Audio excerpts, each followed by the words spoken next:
So let's talk a little about space dragons. Yes, the space dragon that is pretty much the figurehead for the Leviathan's expansion is not as complex as some of the other guardians. For instance, the Enigmatic Fortress or the Infinity Sphere are quite a lot more complex in their event chains. However, the dragon itself is incredibly powerful, and it's probably one of the more stronger enemies that you can encounter. A virtual boss, really. So what do we do when we first encounter it? Well, it will be exceptionally aggressive.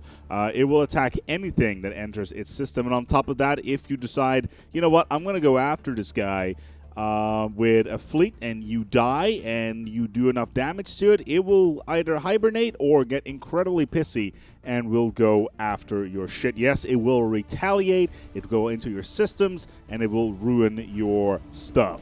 Not exactly optimal. How to counter this? Well, we just go to our nearest curator's office and pick up the Draconic Rhythm, which does an additional 25% damage to the Drake. Of course, as always with the Guardians, it costs 5,000 energy in order to pick up. So, now you're past this stage. You kill the dragon.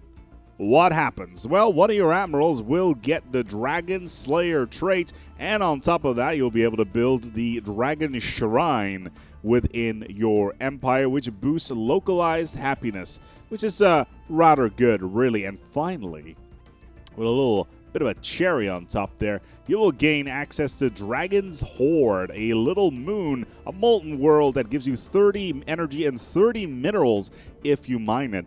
And that's not the end of the story, no. As you do so and you put a mining station on there, there's a chance of two things happening.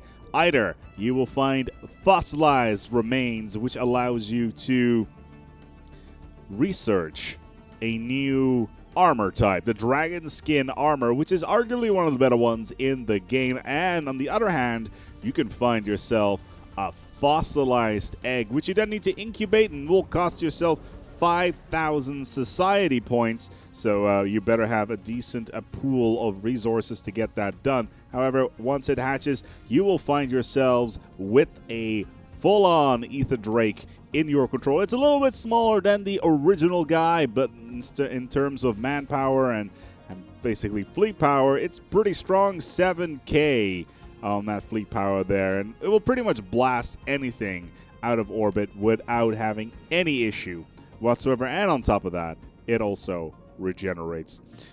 And that's pretty much it for the dragon. It's not nearly, like I said, it's not nearly as complex as some of the other guardians, but it's still fun, and it gives you access to one of the strongest single units in the game. Thank you so much for watching, and until next time, take good care of yourselves and each other.